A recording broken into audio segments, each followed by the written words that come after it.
이 시간 다 같이 보실 하나님 말씀 아모스 9장 7절. 아모스서 9장 7절 말씀.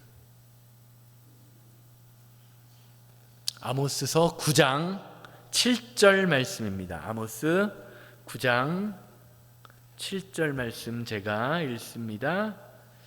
여호와의 말씀이니라. 이스라엘 자손들아, 너희는 내게 구스 족속 같지 아니하냐?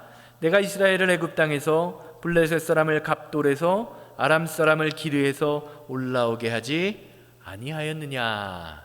아멘. 예, 반갑습니다. 여러분, 우리 아침도 주님의 전에서 예배하시는 모든 분들께 하나님의 놀라운 은혜와 은총이 함께 하시기를 주님의 이름으로 소망하고 축복합니다. 지난 시간 아모스 9장 7절 말씀 살펴보다가 말았는데, 아모스 9장 7절 말씀은 저와 여러분들 같은 성도의 정체성이 무엇인지, 성도는 어떤 사람인지를 분명히 말씀해 주는 구절입니다.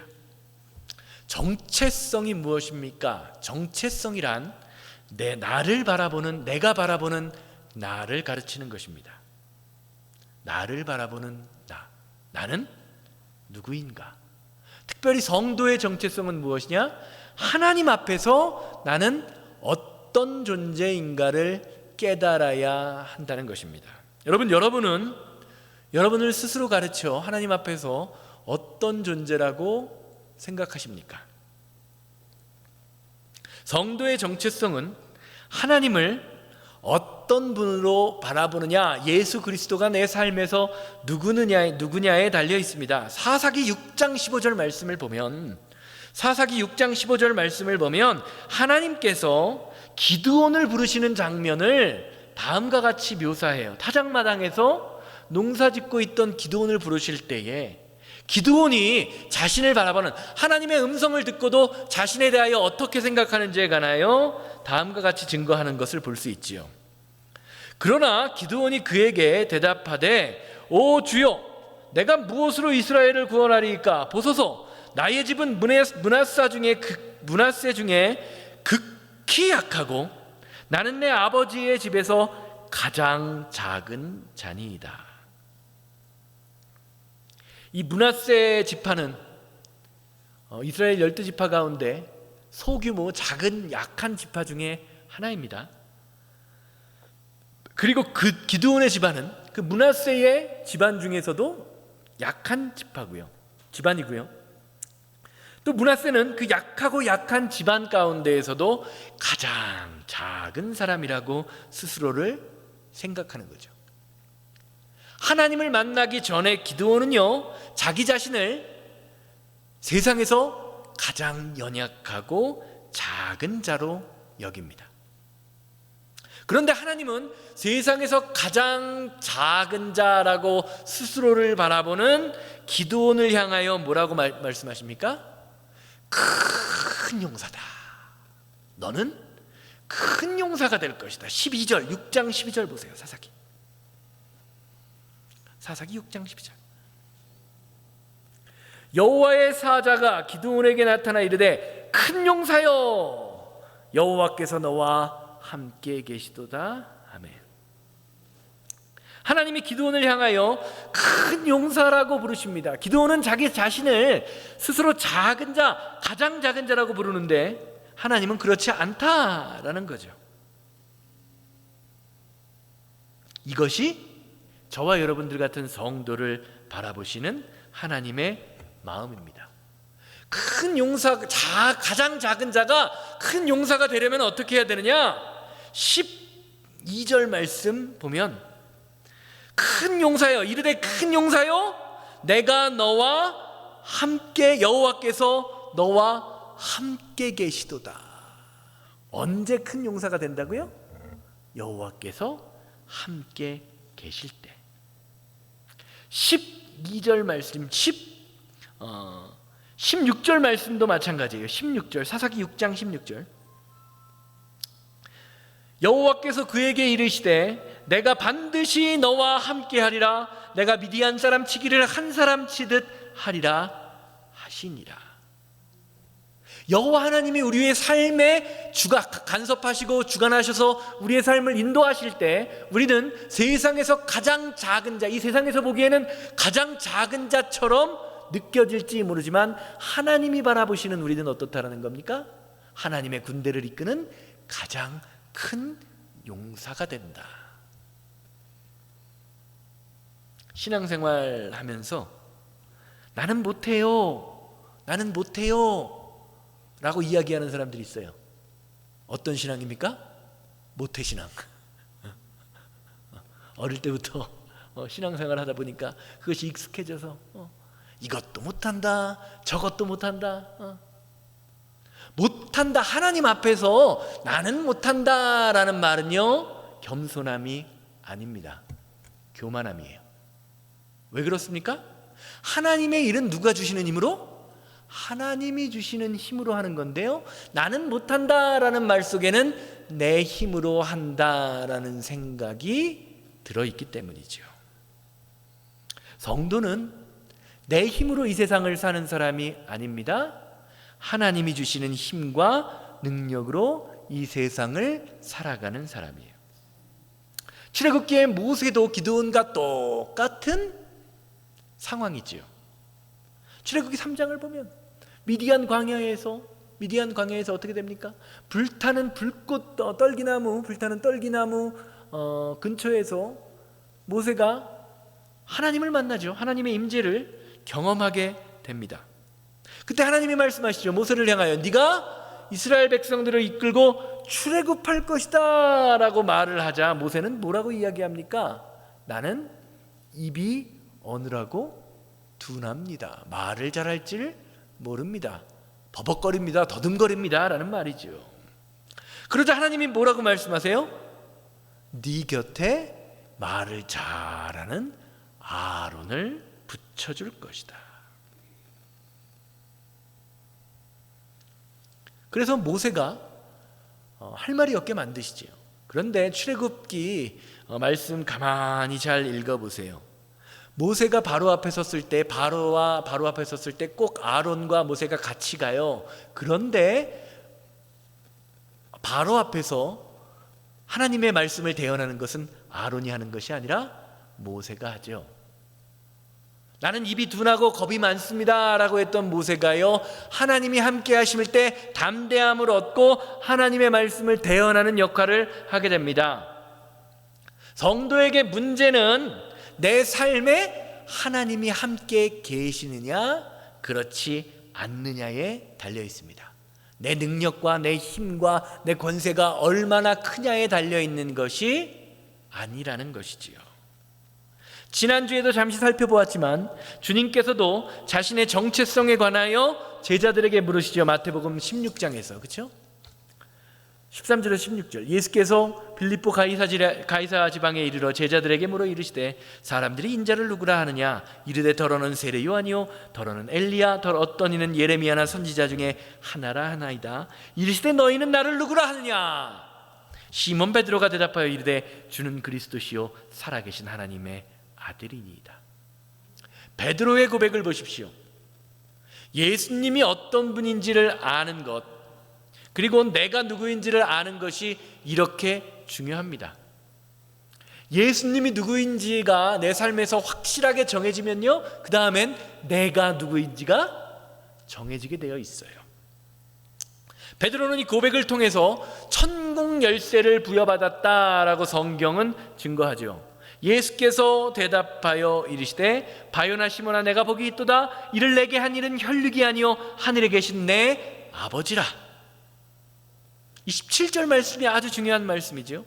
이를 내게 알게 한 것은 혈육이 아니요 하늘에 계신 내 아버지시니라. 혈육이 아니다라는 말은 배움을 통해서, 가문의 전통을 통해서 알게 된 것이 아니라 하나님이 알려주시고 하나님이 깨닫게 하셨다라는 말입니다.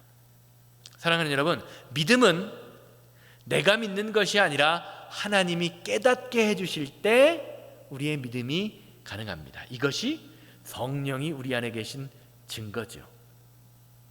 고린도전서 12장 3절, 그러므로 내가 너희에게 알리노니 하나님의 영으로 말하는 자는 누구든지 예수를 저주라 할지라 하지 아니하고 또 성령으로 아니하고는 누구든지 예수를 주시라 할 수 없느니라.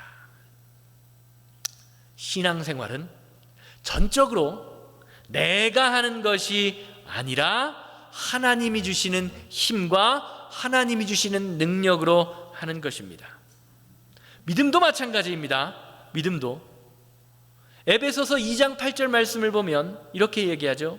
너희는 그 은혜에 의하여 믿음으로 말미암아 구원을 받았으니 이것은 너희에게 난 것이 아니요 하나님의 선물이라. 은혜가, 믿음이 어디서 나타난다? 하나님의 선물로 우리에게 부여되는 것임을 성경은 분명히 밝히고 있습니다. 사랑하는 여러분, 내가 믿는 것이 아닙니다. 하나님이 믿어지게 만들어주시는 겁니다. 이게 신앙생활이에요. 쉽게 말하면 내가 특별하기에 믿는 것이 아니라는 것입니다. 하나님이 나에게 은혜를 주셨기에 믿어지는 은혜가 임해야만 믿을 수 있는 것이죠. 믿어진다라는 말 속에는요, 왜 믿는지 그 이유를 설명할 수 없다라는 것이 내포되어 있습니다. 믿음이라는 것이 무엇인지, 믿음의 실체가 무엇인지 우리는 설명할 수 있습니다. 그러나 왜 믿는지는 설명할 수 없어요. 왜 그렇습니까? 내가 믿는 것이 아니라 하나님이 믿음을 부여하시기 때문입니다. 그냥 믿어지는 거예요. 그냥. 이게 하나님의 은혜 때문에 가능한 것입니다. 그런데 이스라엘 백성들은 착각합니다. 내가 믿는다고 생각했어요. 자기들만 하나님만 믿을 수 있다고 생각했습니다. 그러다 보니까 어떤 생각을 해요? 이방인들을 사람 취급하지 않습니다. 7절 말씀이 그런 의미에서 나오는 거예요. 오늘 본문 말씀 읽은 아모스 9장 7절에 구스, 너희는 내게 구스 족속 같지 아니하느냐라고 이야기하는데, 이 구스는요, 이데오피아, 오늘날의 이데오피아를 가르칩니다. 즉 구스 사람은 그러면 무슨 사람이에요? 아프리카 흑인들을 가르치는 거죠. 너희는 내게 구스 사람 같다라는 말은요, 인종차별적 의미가 아닙니다. 당시 이스라엘 백성들은요, 구스 땅이 전 세계의 가장 먼 곳에 있는 변방지역이라고 생각했어요. 그러니까 가장 먼 문화권을 말하는 겁니다. 구스 사람은 문화도 다르고 피부 색깔도 다르고 언어도 완전히 달라서 이스라엘 사람들 마음속에 이스라엘과 하나 될 수 없다라고 생각했던 사람들이에요. 그런데 하나님은요, 하나님 보시기에 그렇게 혐오하는, 너희들이 그렇게 혐오했던 구스 사람들과 이스라엘 백성들, 선택받은 자들, 너희들이가 선택받았다고 생각하는데 너희 선택받은 백성과 하나 차이가 없다 라고 선포하시는 겁니다. 예수님이 그 십자가를 지실 때 골고다 언덕에서 예수님이 힘들어서 쓰러졌을 때 누가 예수님의 십자가를 대신 지죠? 구레네 시몬. 구레네는 구스랑 좀 다른 지역인데 지금의 시리아 지역인데요. 구레네 시몬이라는 사람이 예수님의 십자가를 대신 지지요. 이 구레네 시몬이 십자가를 지게 한 것도 당시 이스라엘 백성들이 가졌던 인종차별적인 행동에서 기인한 겁니다. 왜요? 구레네 사람이 흑인이었기 때문입니다. 흑인. 마가복음 15장 21절 말씀 보세요. 마가복음 15장 21절. 마침 알렉산더와 루포의 아버지인 구레네 사람 시몬이 시골로부터 와서 지나가는데 그들이 그를 억지로 같이 가게 하여 예수의 십자가를 지우고. 구레네 시몬, 예수님이 십자가를 골고다 언덕에서 지고 가십니다. 예수님이 계속 쓰러져요. 그런데 아직 골고다 언덕은 한참 더 가야 돼요. 그런데 로마 병정들 백인이죠. 백인들이 딱 보니까 어때요? 그 구경하고 있는 사람들 가운데 흑인이 하나 보이는 거예요. 어떻게 한 겁니까? 인종차별적인 의미를 가지고요, 구레네 시몬에게 십자가를 지우게 한 것입니다. 그런데 이 구레네 시몬이 십자가를 진 것에 아주 놀라운 비밀이 담겨져 있어요. 로마서 16장 13절 말씀 보세요. 로마서 16장 13절 말씀 보시기 바라요. 주 안에서 택하심을 입은 루포와 그의 어머니에게 문안하라. 그의 어머니는 곧 내 어머니니라. 로마서 16장은 사도 바울이 로마서를 통해서 자신의 사역을 정리하면서 지금까지 자신의 사역 가운데 수많은 도움을 줬던 수많은 사람들에게 감사 인사를 전하는 장면이지요. 그렇죠? 그런데 13절 말씀을 보면 이렇게, 지금 방금 읽은 말씀 이렇게 이야기하죠. 주 안에서 택하심을 입은 루포. 이 루포가 누구죠?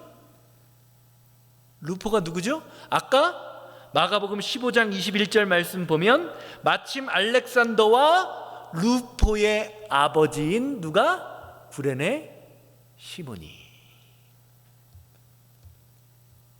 구레네 시몬은요, 사람들에게 차별을 받으며 억지로 십자가를 지었습니다. 그렇지만 그 억지로 진 십자가 안에 무엇이 담겨져 있어요? 구원의 흔적이 담겨져 있습니다. 이게 억지로 진 십자가, 구레네 시몬이 진 십자가의 비밀이에요. 그의 아들 루포는요, 주 안에서 택하심을 입은 자가 되었습니다. 그의 아내는요, 사도 바울이 야, 그의 어머니는 나의 어머니도 되는 거야 라고 부를 만큼 큰 믿음의 사람이 되었다라는 거죠. 이것이 신앙의 신비요, 하나님의 역사의 신비요, 억지로 진 십자가의 비밀입니다.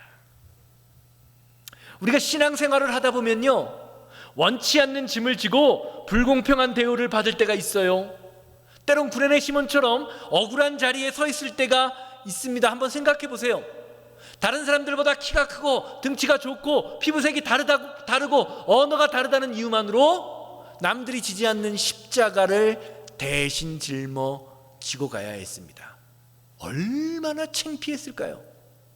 그렇죠? 그런데 그 십자가 뒤에는요, 비밀이 있었어요. 억지로 지고 간 그 십자가였지만 그 자리가 하나님의 은혜와 축복이 시작되는 놀라운 자리였습니다. 억지로 지는 십자가도요, 하나님 손에 이끌리기만 하면요, 가문을 살리는 축복의 길이 될 수도 있습니다.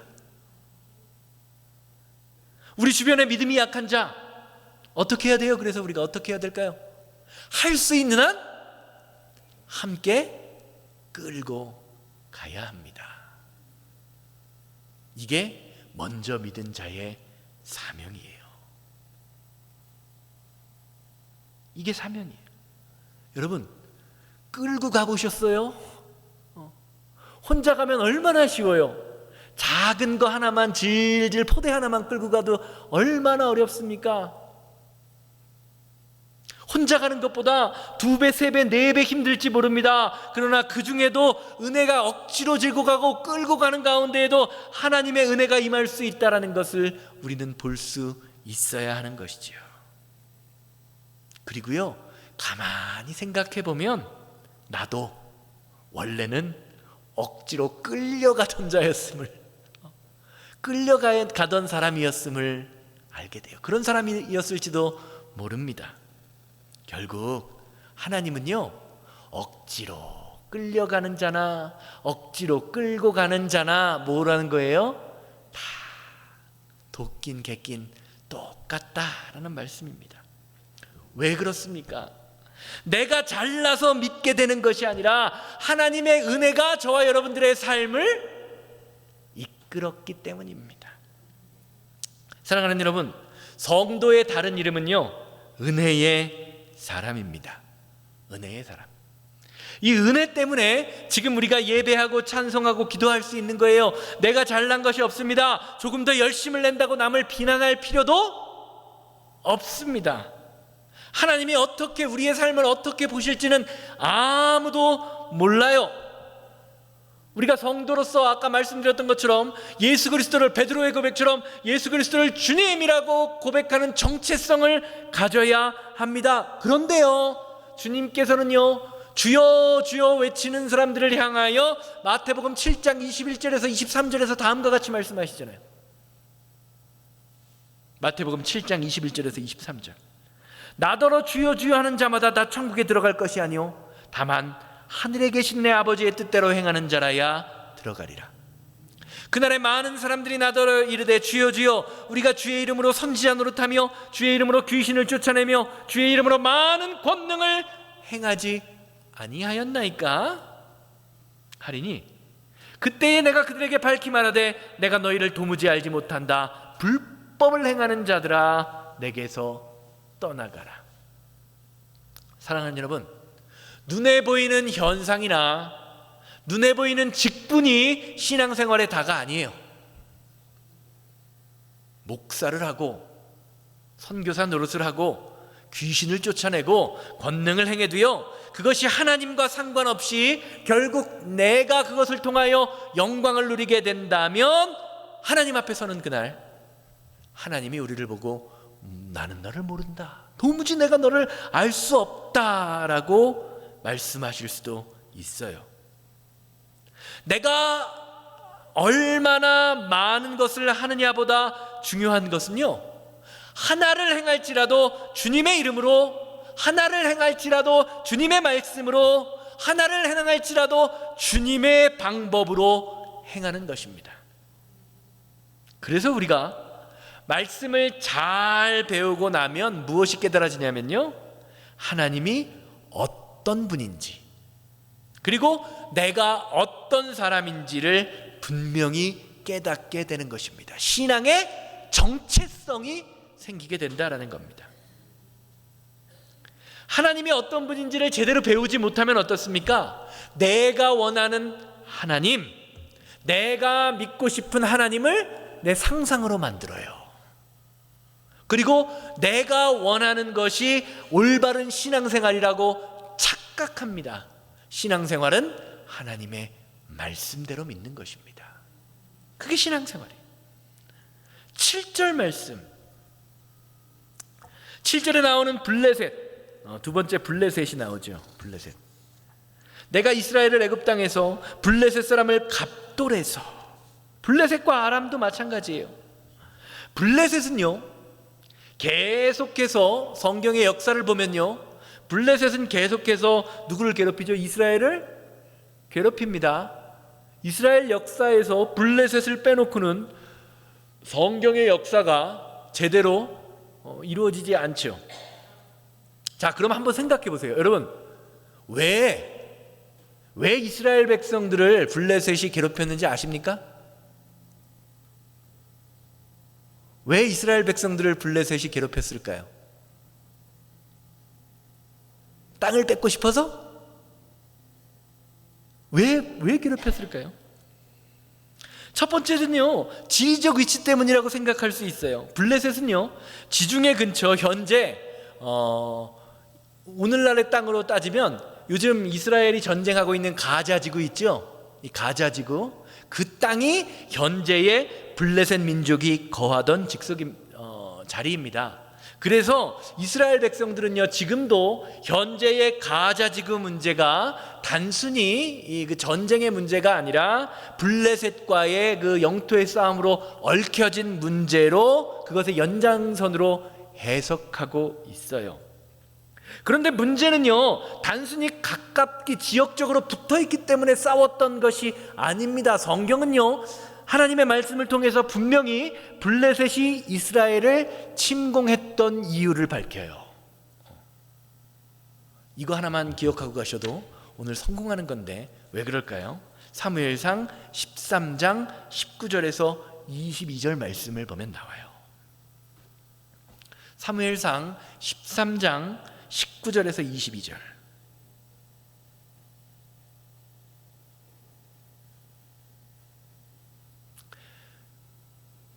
사무엘상 13장 19절에서 22절. 아직도 찾는 소리가 나는데,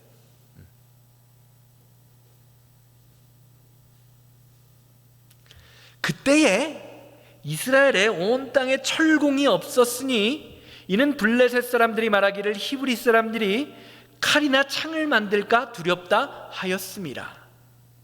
온 이스라엘 사람들이 각기 보습이나 삽이나 도끼나 갱이를 버리려면 블레셋 사람들에게 내려갔는데 곧 그들이 갱이나 삽이나 쇠사랑이나 도끼나 쇠채찍이 무딜 때에 그리하였으므로 싸우는 날에 사울과 요나단이 함께한 백성의 손에는 칼이나 창이었고 오직 사울과 그의 아들 요나단에게만 있었더라. 이게 무슨 말이냐? 이스라엘 백성들은 무슨 문화였냐면요, 청동기 문화였어요. 청동기 문화. 그런데 반면에 블레셋은 무슨 문화였냐? 철기 문화였습니다. 철기 문화. 문명적으로 청동기 문화 다음에 철기 문화가 나오거든요. 문명적으로 블레셋이 이스라엘보다 앞서 있었기 때문입니다. 그런데 블레셋 민족이요, 이스라엘 백성들을 가만히 살펴보니까 어떤 거예요? 이스라엘 민족이요, 민족성이 강해 보이는 겁니다. 강해 보이는 거예요. 이스라엘 백성들이 자신과 똑같이 철기문화, 철제로 된 칼이나 창을 가지면 어떻게 될 거라고 생각한 거예요? 우리 땅을 뺏기고 우리가 위험하겠구나. 온 땅에, 이스라엘 온 땅에 철공이 없었으니 이는 블레셋 사람들이 말하기를 히브리 사람이 칼이나 창을 만들까 두렵다. 그러니까 저렇게 무서운 민족이 사라지면 자신들이 안전할 것 같다고 여긴 거예요. 저들이 철을 갖기 전에 어떻게 하자는 겁니까? 철을 만드는 기술을 개발하기 전에 이스라엘 민족들을 쓰러뜨려야 된다. 그런데 전쟁을 하면 어때요? 성경의 역사를 보면 블레셋이 이길 때가 있고 이스라엘이 이길 때가 있습니다. 그런데 이게 역사적으로 말이 안 되는 사실이에요. 청동검하고요, 쇠검하고 딱 부딪히면 어떻게 됩니까? 청동검은 물러갔고요, 쇠칼에 딱 부딪히면 그냥 부러져요. 휘어집니다. 그런데 이스라엘이 이겨요. 싸움이 안 되는데 싸움이 되게 해요. 전쟁을 하면 이스라엘이 종종 이깁니다. 언제 이겼다라고 성경이 증거합니까? 하나님이 그들과 함께 계셨을 때. 이것이 대표적으로 드러난 구절이 사무엘상 17장 47절, 사무엘상 17장 47절 말씀이죠. 또 여호와의 구원하심이 창과 칼에 있지 아니함을 이 무리에게 알게 하리라. 전쟁은 여호와께 속한 것인즉 그가 너희를 우리의 손에 넘기시리라. 전쟁이 누구한테 속해 있어요? 여호와 하나님께 속해 있다. 또 역대하 20장 17절 말씀, 역대하 20장 17절 말씀, 여호와긴 왕의 시대에 일어났던 일이죠. 역대하 20장 17절 말씀 보시기를 바라요.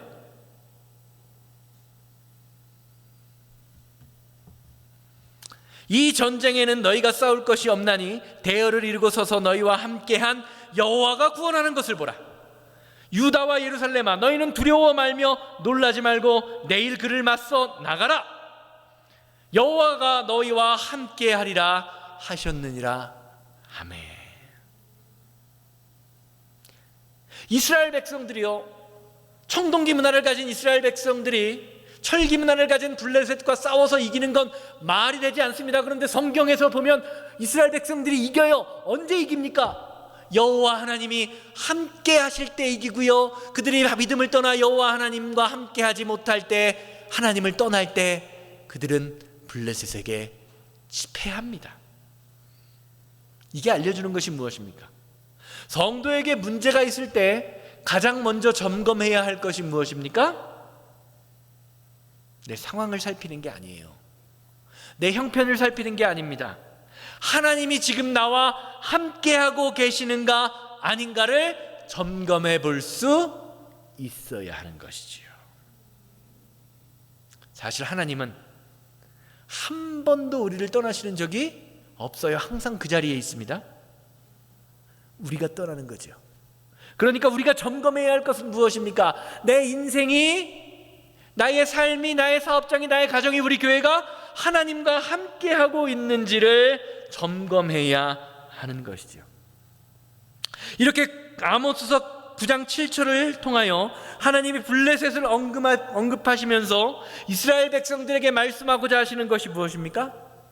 니들이 잘나서 이스라엘 백성들이 블레셋을 이긴 게 아니라는 겁니다.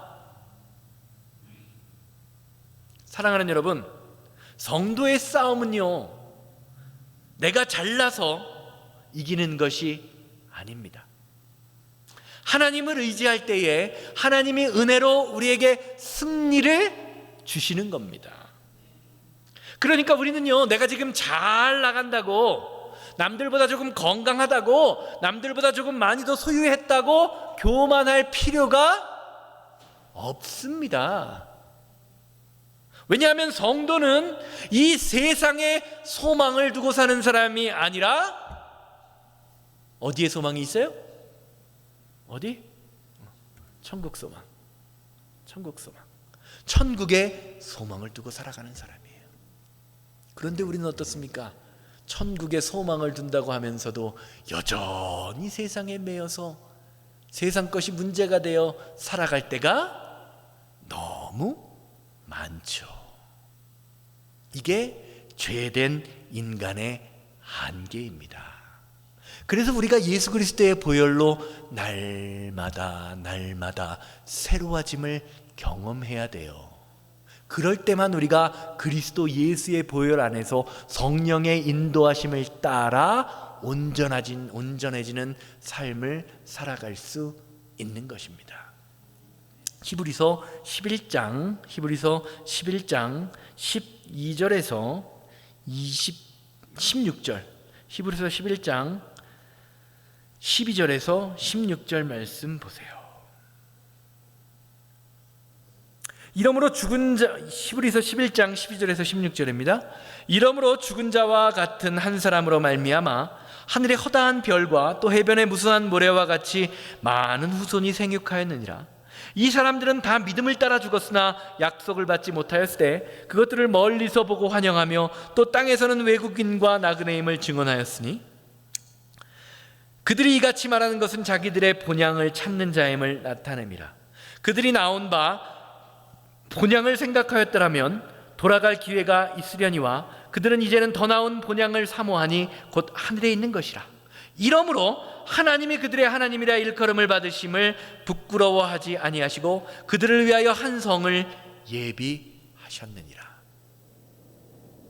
히브리서 믿음장인 히브리서 11장에서 지금 믿음을 따라 죽었으나 약속을 받지 못했다라고 말씀을 하는 사람은요, 아브라함의 후손들, 수많은 그 후손들 가운데 하나님의 말씀대로 살았지만 이 세상을 살아가면서 가나안 땅도 보지 못하고 이 세상에서 자기들이 원하는 것, 하나님의 나라 이스라엘 백성들의 그 번성함을, 예수 그리스도 메시아 이 땅에 오심을 보지 못한 사람들이 어떻다라는 겁니까? 많았다라는 겁니다. 내가 원하는 바 하나님의 뜻이 이루어지지 않는 것을 보는 것처럼 사는 사람들이 참 많다라는 겁니다. 그러나 그들이 바랬던 것은 이 땅의 본향이 아니라 그들이 나온 바 본향을 생각했다면 돌아갈 기회가 있었다. 그러나 그들이 진짜 바랬던 것은 뭐냐? 더 나은 본향, 하나님 나라 천국을 소망하였다라고 이야기합니다. 사랑하는 여러분, 하나님의 백성들에게는요, 이 땅에서는 실패해 보이고 이 땅에서는 성공하는 것처럼 보이지 못할지라도 결국에는 하나님의 나라 소망, 천국이 그들에게 임하게 된다라는 것을 증거하고 있는 것이지요. 사랑하는 여러분, 여러분이 이 땅에 살면서 소망하는 것은 과연 무엇입니까? 무엇 때문에 이 세상 사람들이 이렇게 열심히 살아갈까요? 오늘 예배하시는 모든 분들의 소망이 더 나은 본향이라고 이야기하는 하나님의 나라와 연결되기를 주님의 이름으로 소망합니다. 이게 블레셋이라는 단어를 통하여 보여주는 하나님의 나라예요. 하나님의 뜻이에요. 아람, 그럼 아람은 무엇이냐? 아람에 대해서도 준비한 것이 있는데 다음 시간 관계상 다음 시간에 살펴볼게요. 사랑하는 여러분, 오늘 예배하시는 모든 분들이요, 하나님 안에서 하나님 나라에 대한 소망을 가지고 살아가게 되기를 주님의 이름으로 소망합니다. 때로는 그 길이 힘들고 어려울 수 있어요. 때로는 그 길이요, 내가 가기 싫은 길이라 억지로 질질 끌려가는 것처럼 느껴질 때가 있을지도 모릅니다. 그러나 우리가 하나님의 말씀 안에 거하는 순간 하나님이 우리에게 은혜를 베풀어 주시기만 하면 하나님이 우리에게 놀라운 승리를 주시는 믿음의 역사가 예배하는 모든 분들에게 임하게 될 것입니다. 이 시간 하나님은 우리의 피난처가 되시며 맨 마지막에 있어요. 환난 중에 우리를 지키시는 힘과 도움이십니다. 다 같이 찬양하시고, 주님, 이 세상 살아가며 하나님이 주시는 힘과 능력으로 승리케 하소서. 나는 부족하고 연약하지만 하나님의 말씀 따라 순종하기로 원하오니 하나님이 주시는 천국과 은혜를 바라보며 날마다 승리할 수 있는 믿음의 삶을 살게 하여 주시옵소서. 다 같이 통성으로 기도하고 축도로 예배를 마칩니다.